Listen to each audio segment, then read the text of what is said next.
부활하신 예수님께서 이제 제자들에게 오셔서 그 부활하신 당일날 제자들에게 당부하셨던 네 가지 메시지가 있습니다. 어제는 이제 평강이 있을지어다라고 하는 예수님께서 주시는 평강에 대한 말씀, 이게 첫 번째 메시지였고요.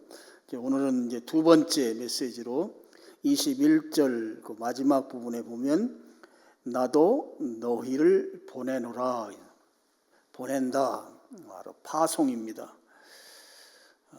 지금 제자들은 예수님 십자가에 달리신 그 순간부터 지금 부활을 인식하지 못하는, 지금 예수님 만나기 전까지는 자기들이 모인 곳에서 문을 걸어 잠그고 두려움에 떨고 있었습니다. 그런데 이제 두려움의 자리에서 일어나서 세상으로 나가서 부활하신 예수님을 증거하라고 하는 이 파송 명령이 예수님께서 부활하신 당일날 제자들에게 하셨던 두 번째 메시지입니다. 예수님은 공생애를 3년여 사셨죠. 3년여 사시는 동안 특별히 12명의 제자를 부르시고 그들과 함께 지내셨습니다. 함께 지냈다고 하는 것은 그들을 훈련시켰다고 하는 의미가 그 말 속에 들어 있습니다. 함께 계시면서 제자들에게 가장 아주 확실하게 주셨던 그 메시지는 바로 예수님이 하나님의 아들이라고 하는 그 메시지를 제자들에게 알려주었고, 예수님께서 그냥 말씀만 하신 것이 아니고 표적과 기사를 통해서 하나님의 아들 되심을 확실하게 인지할 수 있도록 그렇게 제자들을 이제 가르치셨습니다. 그리고 예수님께서 이 땅에 오신 목적, 바로 모든 죄인의 죄를 짊어지고 십자가에서 대신 죽어주시는 그 골고다 언덕에서의 십자가의 죽으심과 이제 부활하셔서 제자들에게 오셨습니다. 그래서 제자들에게 하시는 말씀이 이제는 아버지께서 나를 보낸 것처럼 나도 너희를 보낸다. 바로 파송 명령을 이제 하신 것입니다. 세상에 나가서 바로 이 부활하신 예수님을 증거하라고 한 그 말씀인 것입니다. 오늘날도 하나님께서 사람을 쓰실 때 동일한 방법으로 쓰십니다. 먼저는 죄인 된 자를 부르십니다. 부르신다고 하는 것은 이제 구원의 은총을 베푸시는 것이죠. 그런 다음에 훈련시킵니다. 우리 마태복음 28장에 나오는 것처럼 가르쳐 지키게 하라. 가르쳐서 지킬 수 있는 사람으로 훈련시키는 거죠. 그런 다음에 잘 훈련되면 그를 다시 세상으로 파송합니다. 불신자의 세계에서 불러서 잘 훈련시켜서 일꾼 만들어서 다시 세상으로 내보내는 것, 이게 하나님께서 제자들의 경우도 마찬가지지만 오늘날도 동일합니다. 일꾼을 세우는 하나님의 방법입니다. 우리가 구원받는 것이 그러니까 우리의 전체 목적이 될 수가 없는 것이에요. 구원받으면 그것으로 끝나는 것이 아니라 그 구원받은 자가 잘 세워져서 일꾼 되는 것이 오늘 메시지의 아주 중요한 포인트가 되겠습니다. 훈련을 받게 되면 우리 성경의 그 에베소서의 표현대로 하면 영적인 군사가 됩니다. 잘 무장된 군사가 되고 그 영적 군사로서 이제 세상에 파송되게 되는 것이죠. 근데 이제 우리가 세상에 파송받는다, 세상에 보냄받는다고 하는 것은 그 순간이 될 때 우리 마음속에 각인되는 한 가지가 있어요. 그게 무엇인가 하면 바로 사명감입니다. 그래서 주님으로부터 파송받은 자에게는 이 사명이라고 하는 것, 이 사명감이라고 하는 것으로 이제 주님의 뜻을 이제 순종하게 되는 것이죠.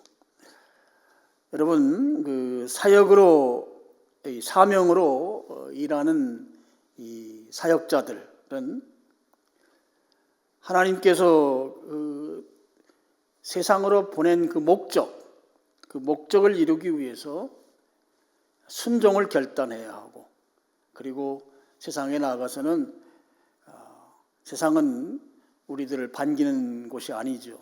그러니까 그곳에 나아가서 정말 신실하게 믿음으로 주의 사역을 감당해야 하는 것입니다. 사도행전에 보면 그 예수님으로부터 파송받았던 제자들의 그 사역 장면들이 나오죠. 거기에 보면 그야말로 제자들은 충실하게 자기의 사명을 감당했던 것을 볼 수 있습니다. 당시에 예수님이 안 계신데도 불구하고 예수님을 막 증거하니까 그 유대인들을 포함해서 그 기득 권력자들이 죽이겠다고 하는 그런 시도들을 여러 번 하죠. 그럴 때마다 제자들은 아주 당당하게 그들과 맞서서 그들의 메시지는 예수님의 부활이었습니다. 예수님의 부활을 증거했습니다. 그들의 말씀을 선포할 때라든지 또 메시지 설교를 할 때라든지 핵심 주제는 바로 예수님의 부활이었습니다. 부활을 증거하기 위해서 세상에 보냄받았던 것이죠. 그렇게 예수님의 부활을 증거하다가 우리가 아는 대로 예수님의 제자 대부분, 우리 요한복음을 기록한 요한을 제외한 다른 모든 제자는 다 순교로서 사역자의 일생을 이제 마감하게 됐습니다. 그렇게 신실하게 사명감 가지고 제자들이 사역을 감당했던 것입니다. 자, 여러분에게 한 가지 이 새벽에 좀 질문을 하고 싶습니다.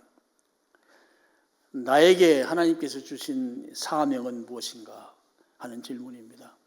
하나님이 나에게 주신 사명, 그 사명 무엇인가?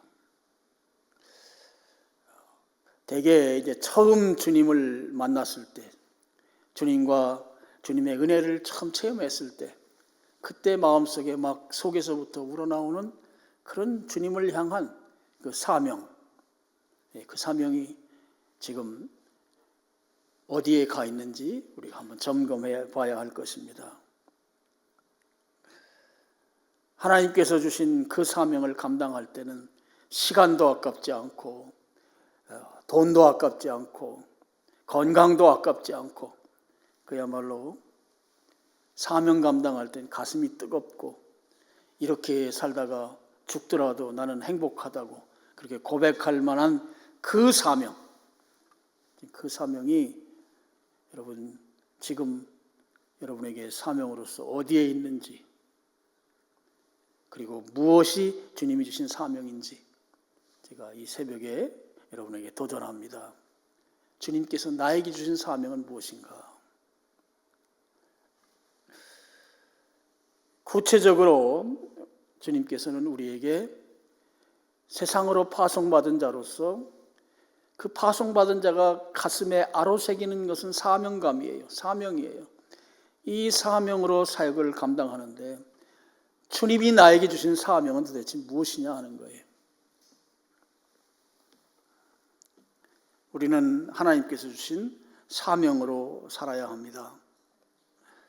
예수님께서 파송 명령을 받았던 제자들은 그 명령을 받은 그 사명 가지고 그들이 일생 동안 주님을 섬기다가 대부분은 순교로 인생을 마감했다고 하는 거예요. 주님으로부터 파송받은 자라고 하면 이 마땅히 사명을 감당하는 자가 되어야 할 것입니다. 실제적으로 우리가 다른 것에 눈을 돌릴 만큼 우리 인생이 그렇게 길질 못해요. 제가 저를 돌아봐도 그런 것 같아요. 금방 지나가요.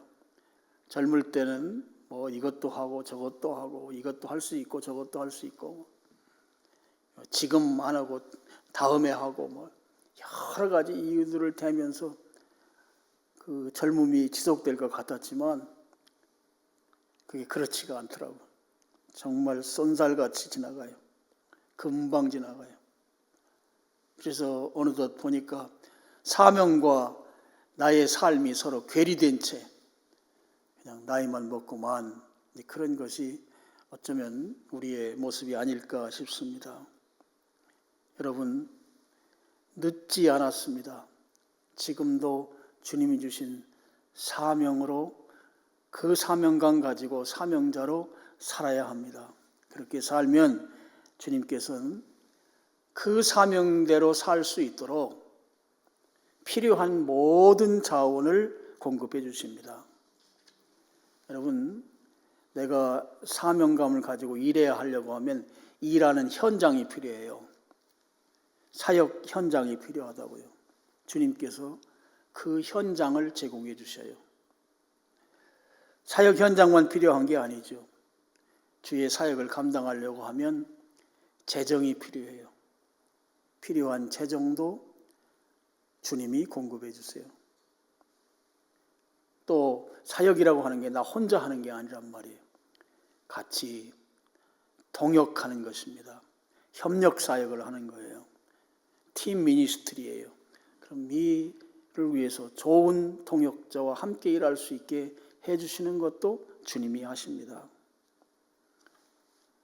무엇보다도 중요한 것은 건강입니다. 사명 감당하려고 하면 건강이 정말 중요해요. 이 사명 감당하는데 필요한 건강도 주님께서 공급해 주세요.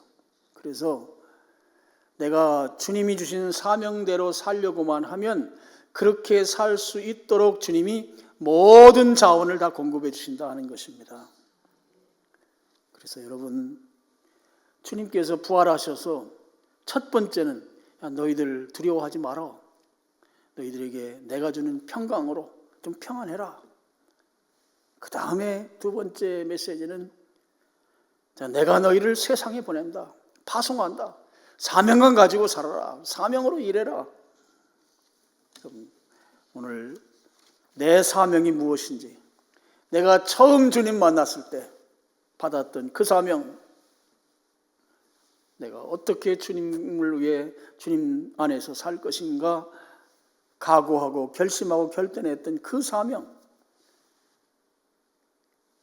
그 사명을 찾아서 지금 그 사명자의 삶을 살아야 할 것입니다.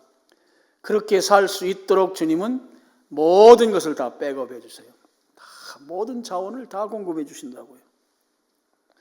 제가 이제 가끔 예를 들었던 데이빗 리빙스턴 이야기를 좀 다시 하고 싶습니다. 데이빗 리빙스턴은 아프리카 선교사죠. 19세기 영국에서 아주 대표적인 선교사 가운데 한 사람입니다. 신학과 의학을 공부해서 의료 선교사로 아프리카 보츠와나라고 하는 그 지역에 가서 사역을 했고 나중엔 좀 더 광범위하게 활동을 했습니다. 이분이 이제 헌신하게 된 것은 로버트 모펫이라고 하는 아프리카 선교회, 영국에 있는 그 선교회를 설립한 그분이 아프리카에서 살다가 와서 선교 보고하는 것을 듣고 아프리카 선교에 이제 헌신을 하게 되죠. 그러면서 이제 이 모펫이라고 하는 사람하고 자주 이렇게 교제를 하다 보니까 그 집의 딸하고 결혼을 하게 돼요. 그래서 이 로버트 모펫은 자기의 그 선교사의 그 사명을 이제 갖게 한 그런 중요한 인물이면서 동시에 장인 어른이 되는 분입니다. 데이빗 리빙스턴이 이제 아프리카에 가서 사역하다가 중간에 이제 본국에 귀국해서 요즘식으로 말하면 안식년을 맞아서 이제 영국으로 돌아갔어요. 영국에 갔는데 그 아주 친구들이 있지 않겠습니까? 대학 때 친구, 또 학교 고향 친구, 친구들을 만나서 그 오래간만에 만나가지고 당시에 19세기는 영국이 아주 크게 영적 부흥이 있던 때이기 때문에 아주 영적인 이야기들을 통해서 은혜를 많이 나눴습니다. 근데 이 리빙스턴이 다시 아프리카를 간다고 하는 거예요. 그러니까 친구들이 이제는 그만 가도 되지 않겠느냐. 지금 너를 보니까 가면은 잘못되면 큰일 나겠다. 그리고 영국에도 일할 곳이 얼마나 많은지 아느냐. 영국에서 같이 우리하고 지내면서 영국에서 주님을 위한 사역을 감당하자. 정말 다시 아프리카에 갈 것인가? 좀 다시 한번 깊이 생각해 봐라. 어떤 친구는 그럽니다. 내가 소문에 들으니까 아프리카는 사람 잡아먹는 사람도 있다더라. 그 사람 만나면 너 그 사람들의 음식이 될 텐데 그래도 갈 거냐? 이렇게 이야기하는 친구도 있고, 그리고 아프리카라고 하는 곳이 누구든지 그래요. 다 자기가 살던 곳에서 떠나면 그 풍토병에 약해요. 우리나라의 그 초기 선교사들이 한국에 와서 그 젊은 20대, 30대 그리고 그들이 낳은 자녀들이 일찍 다 죽었어요. 죽은 이유가 이곳에 한국에 와서 그 우리나라의 그 풍토병이죠, 일종의. 그 사람들에게는 그 풍토병에 걸려서 다 소천했고, 그분들이 저 합정동에 외국인 그 묘지에, 선교사 묘지에 거기에 지금 다 묻혀 있습니다. 물론 거기만 있는 건 아니고 부산에도 있고 합니다만, 그곳에 가면 그 선교사들 묘지가 있고 선교사 자녀들 묘지가 많아요. 아프리카 가면 풍토병, 열병 이런 거 걸리는 거 알지 않냐? 너 의학을 공부했는데 가서 죽으면 어떡할 건가? 그랬을 때 리빙스턴이 자기 친구들에게 그렇게 말했다고 그래요. 제가 자주 이야기합니다. 사명이 있는 사람은 그 사명을 다할 때까지는 어떤 상황에서도 죽지 않는다. 사명이 있는 사람은 그 사명을 다할 때까지는 어떤 상황에서도 죽지 않는다. 그리고 다시 아프리카로 간 거예요. 여러분, 지금 내가 여기 살아있다고 하는 것은 아직 내가 감당해야 할 사명이 있다고 하는 사실을 믿으시길 바랍니다. 여러분, 나이, 연세와 무관해요. 내가 지금 살아있다고 하는 이 사실은 내가 지금 감당해야 할 사명이 있다고 하는 그런 사실이라고 하는 것. 주님께서 아직 내가 감당해야 할 그 사명을 남겨두었다고 하는 이 사실을 우리가 꼭 기억해야 하겠다 하는 것입니다. 그 사명을 다 감당한 후에 그 다음에 주님이 우리를 천국으로 데려갈 거예요. 그때 기쁨으로 주님 손잡고 천국 가면 되는 것이죠. 우리의 사명을 다할 때까지 그 사명대로 섬기고 봉사하는 삶, 그 삶 우리가 살아야 되겠습니다. 우리가 지금 사는 삶이 바쁘잖아요. 현대인의 특징 가운데 바쁘다는 것이 특징이에요. 진짜 바빠서 바쁘기도 하지만 이 바쁘다고 하는 거에 우리가 이 뇌 구조가 거기에 적응이 돼서 그냥 바빠요. 그냥 마음이 바빠요. 일상생활이 바쁘고 직장생활이 바쁘고 교회 생활이 바쁘고 다 바빠요.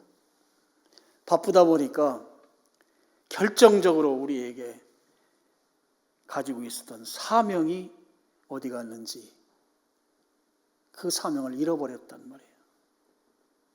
바쁘게 살다 보니까 사명이 사라져버렸어요. 그래서 그냥 사는 거예요. 사명을 회복할 생각을 미처 하지 못하는 거예요. 바쁘니까. 바빠서 바쁘고 안 바빠도 마음이 바빠서 바쁜 거예요. 바쁨의 신두름 속에 우리가 살고 있어요. 그래서 사명이 어디 가는지 몰라. 오늘 이 새벽에 여러분 주님 앞에서 사명을 회복하길 바랍니다. 제자들에게 두 번째로 주신 메시지예요. 두 번째로 주신 메시지. 첫 번째는 두려워 떨고 있으니까 어떻게 보면 현안 해결이죠. 현재 내가 가지고 있는 그 문제를 해결해 주신 거예요. 그 다음에 두 번째 주님이 주신 메시지는 사명 가지고 살아라 이거예요. 사명 가지고. 내가 세상에 너를 보낸다라고 하는 것은 그 보냄받는 자에게는 사명이 있단 말이에요. 사명. 주님이 주신 사명. 이 사명 가지고 살아라는 거예요. 오늘 그 사명을 회복하길 바랍니다. 주님이 주신 거 그 사명 말이에요. 그 사명. 그 사명. 내가 우리 집장만 하기 전까지는 사명 좀 잠깐 손 놓겠습니다. 우리 자식 대학교 입학할 때까지는 내가 좀, 또 내가 취업하고 독립할 때까지는 내가 사명, 그때까지는 내가 보류하고 싶습니다. 그게 아니란 말이에요. 그게. 시간은 정말 빨리 가게 되고, 그렇게 내가 다른 일 좀 하고 그 다음에 하겠습니다 하는 사람은 그때 가도 못해요. 그리고 지금부터 그 사명을 감당해야 내가 정말 고민하고 내 집 마련하는 거 그것 때문에, 아니면 자녀 교육 때문에, 아니면 내가 취업하는 것 때문에, 그것도 하나님께서 다 들으신단 말이에요. 이걸 믿으시길 바랍니다. 그래서 사명 감당해야 돼요. 사명. 그 사명 찾아내길 바라요. 그리고 사명이, 내 사명이 뭔지 모르겠으면 주님 앞에 여쭤보세요. 기도하세요. 내 사명 무언가 알려주세요. 그 사명 붙들고 사셔야 돼. 그래야 사명대로 살 수 있어요. 사명이 끝나지 않는 한 죽지도 않아요. 사명이 끝나지 않는 한 건강하게 살 수 있어요. 여러분, 사명을 회복해서 사명 잘 감당하는 여러분 되시기를 주님의 이름으로 축원합니다. 기도하겠습니다. 아버지 하나님,